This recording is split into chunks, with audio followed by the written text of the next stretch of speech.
చూడండి విద్యానగర ప్రజలారా, నా పేరు ఆచార్య సూర్యనందనుడు. దేశాటన చేస్తూ మీ విద్యానగరానికి వచ్చాను. నేను వేదాలు, ఉపనిషత్తులతో పాటు అనేక శాస్త్రాలను సుదీర్ఘంగా అధ్యయనం చేశాను. చదువు ఏమాత్రం వంటబట్టని వారికైనా చదువు నేర్పగలను. ఆసక్తి ఉన్నవారు నా వద్దకు వస్తే చదువు చెప్తాను. ఆచార్య సూర్యనందుల వారు వేదాలు, ఉపనిషత్తులతో పాటు సంస్కృత, తెలుగు మరియు కన్నడ భాషలో ప్రావీణ్యులు. వ్యాకరణ శాస్త్రం, తర్కశాస్త్రంతో పాటు లింగశాస్త్రంలో సుదీర్ఘ అధ్యయనం చేశారు. వేదాలు, ఉపనిషత్తులు బాగా అవగతం చేసుకుని వాటిని ప్రామాణికంగా అందరికీ విద్యాబుద్ధులు బోధించేవారు. వారు దేశాటన చేస్తూ ఒకరోజు విద్యానగరం చేరుకున్నారు. విద్యానగరంలో వాతావరణం వారికి బాగా నచ్చింది. ఆ నగరంలో వారికి విద్యాబుద్ధులు నేర్పుతూ అక్కడే స్థిరపడాలని నిశ్చయించుకున్నారు. ఆ నగరంలో చాలా మంది ఆచార్య సూర్యనందుల వద్ద శిష్యులుగా చేరారు.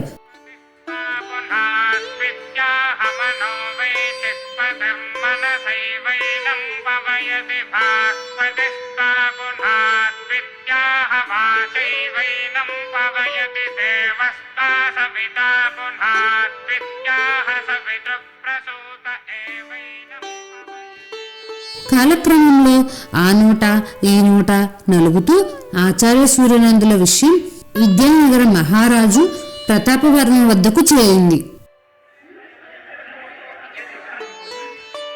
ఏం జరుగుతుంది అక్కడ? వారంతా దేని గురించి అంతగా మాట్లాడుకుంటున్నారు? మహారాజా, కొద్ది రోజుల క్రితం మన విద్యానగరానికి ఆచార్య సూర్యనందనుడు అనే ఒక పండితుల వారు వచ్చారు. వారు చాలా శాస్త్ర ప్రావీణ్యం గల వ్యక్తి అంట. ఎలాంటి వారికైనా విద్య నేర్పుతానని ఒక ప్రకటన చేశారు. ప్రస్తుతం మన విద్యానగరంలో ఏ చోట చూసినా వారి గురించే అందరూ చర్చించుకుంటున్నారు ప్రభు. ఆశ్చర్యంగా ఉంది. ఎలాంటి వారికైనా విద్య నేర్పగలరా? చూద్దాం. వారిని ఒకసారి మన కొలువుకు పిలిపించండి.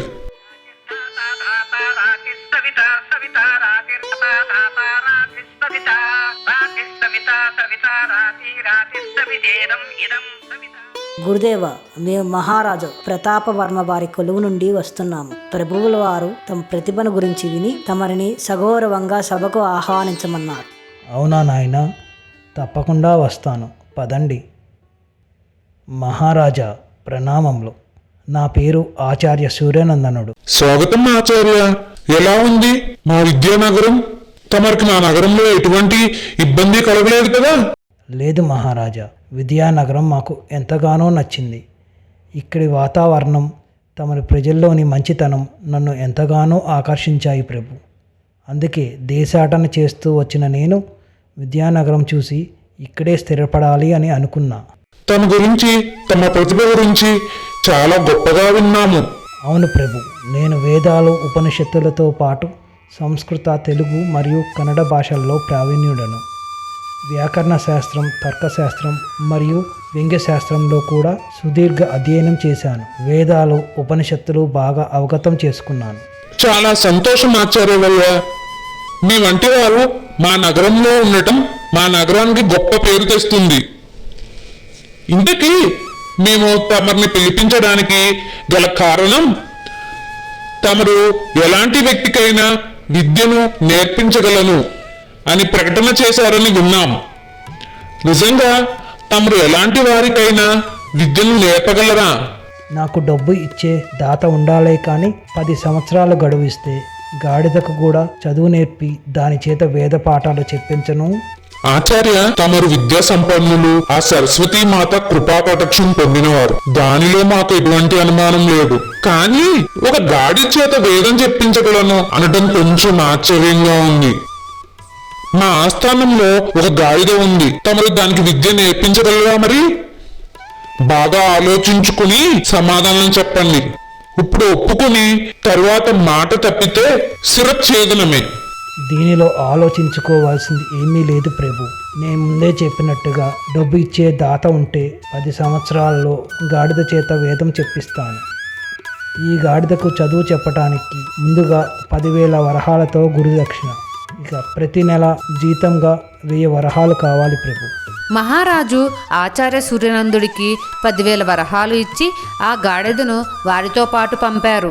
ఆ రోజు నుండి ఆ గాడిద కూడా ఆచార్య సూర్యనందుడి శిష్యులతో పాటు ప్రతిరోజు పాఠాలు వింటూ అక్కడే గడ్డి మేస్తూ ఉండేది. ఈ విషయం తెలిసిన ఆచార్య సూర్యనందుడి మిత్రుడు ఒకరోజు విద్యానగరం వచ్చి ఆచార్యునితో ఇలా అనెను. ఎలా ఉన్నావు మిత్రమా?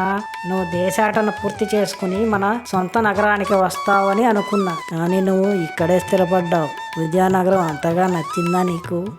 అవును మిత్రమా, ఇండియా నగరం నాకు చాలా నచ్చింది. ఇక్కడ ప్రజలు కూడా చాలా మంచి మనసు కలవాళ్ళు. నేను ఇక్కడే స్థిరపడాలని నిశ్చయించుకున్నా. ఇంతకీ నీ ఆగమనానికి కారణం ఏంటి? మిత్రమా, నే విన్నది నిజమేనా?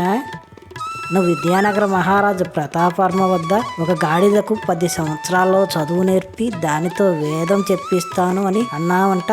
చెప్పించలేని ఎడల శిరశ్ఛేదనానికి సిద్ధమన్నావంట. నిజమేనా? ఇది అసలు ఎలా సాధ్యం మిత్రమా? ఇలాంటి ఒప్పందానికి నువ్వెలా ఒప్పుకున్నావు? నువ్వు విన్నది నిజమే మిత్రమా. అయినా 10 సంవత్సరాల్లో నేను చస్తానని ఎందుకు అనుకోవాలి?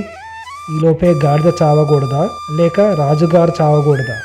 భవిష్యత్తులో ఏదో జరుగుతుందని ఊహించుకొని ఇప్పుడు అంది వచ్చిన అవకాశాన్ని వదులుకోవటం మంచి ఆలోచన కాదు మిత్రమా. అయినా రాజుగారికి తెలియదా గాడిద ఎలా వేదం వల్లిస్తుందని? ఇలాంటి మరిన్ని వీడియోస్ కోసం లైక్ చేయండి, సబ్స్క్రైబ్ చేయండి.